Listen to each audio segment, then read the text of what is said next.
पुण्यात काय सर माशाचा वास येसारखो नाही आमका, कारण की ते मासे काय आमका पचनी पडत नाही. तर आज रविवार आमका सुकं सुकं घालवचं नव्हतं, त्यामुळे गोलम्याची भाजी केलं आहे मी. आणि ही दोघं जण आयुष्याचं गुंतो काय सुटना म्हणून त्या लोगरीचं गुंतो सुटवत बसली होती. ही दोघं जण तिकडे काम करत होती, त्यामुळे मग मी मस्तपैकी भाजी बनवून घेतलं आहे.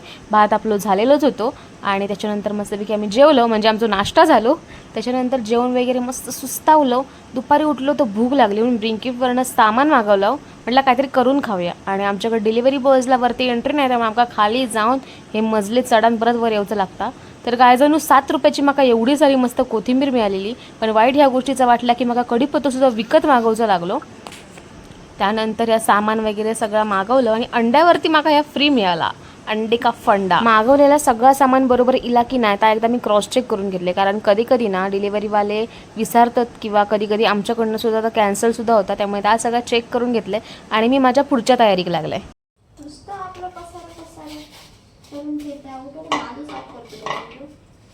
सासू सारखं काय करतं ग तू? आम्ही आता काम करते म्हटलं पसारो होता तो. तर गायजांनो मी मस्तपैकी ढोकळ्याचा केलाय. माझ्या मते ह्यो फुल्ला आणून बाहेर येतलो, पण बघू ह्यो कसं होता तो. फर्स्ट टाइम ट्राय करताय मी. त्याची रेसिपी जर समजा चांगलं झालं तर तुमका दाखवेन. पाणी उकळलेला, ह्या पण उकळलेला. आता मी हा खातेलाय ढोकळ होईपर्यंत. बघू आता कसं होता तो.